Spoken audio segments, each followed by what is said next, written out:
এইমাত্র ঘটে গেল মুর্শিদাবাদ বহরমপুর মোহনা বাস স্ট্যান্ডের প্রশাসনিকের সঙ্গে বাস ড্রাইভারদের এক বিশাল বচসা।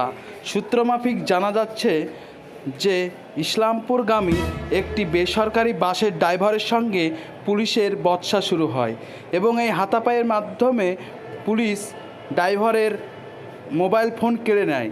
এর একটা সমাহারের জন্য আজকে বহরমপুর মোহনা বাস স্ট্যান্ডে তারা একটি দাবিতে বসেছে।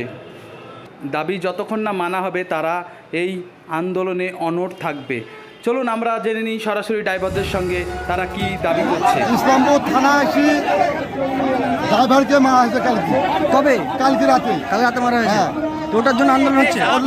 ওই ওসি আসবে তারপর ওসি আসবে তারপর ইউনিয়ন সমিতি ইসলামপুরের থানার অফিসার মেরেছে বাস বলে। হ্যাঁ ড্রাইভারকে মারধর করেছে 10 জন মিলে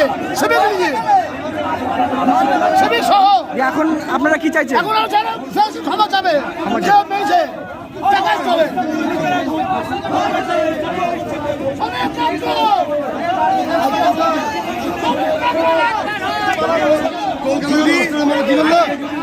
ওই যে আসবে কি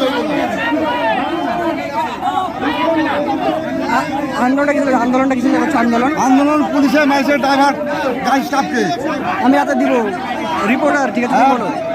ইসলামপুর থানা আসি ড্রাইভারকে মারা হয়েছে কালকে। কবে? কালকে রাতে মারা হয়েছে। তো ওটার জন্য আন্দোলন হচ্ছে। ওই ওসি আসবে তারপর মারধর করেছে ওসি আসবে তারপর ইউনিয়ন সমিতি ইসলামপুরের থানার অফিসার মেরেছে বাস বলে। হ্যাঁ ড্রাইভারকে মারধর করেছে 10 জন মিলে সিভিক সহ। এখন আপনারা কি চাইছেন? এখন ক্ষমা চাবে যে মেরেছে টাকা চলে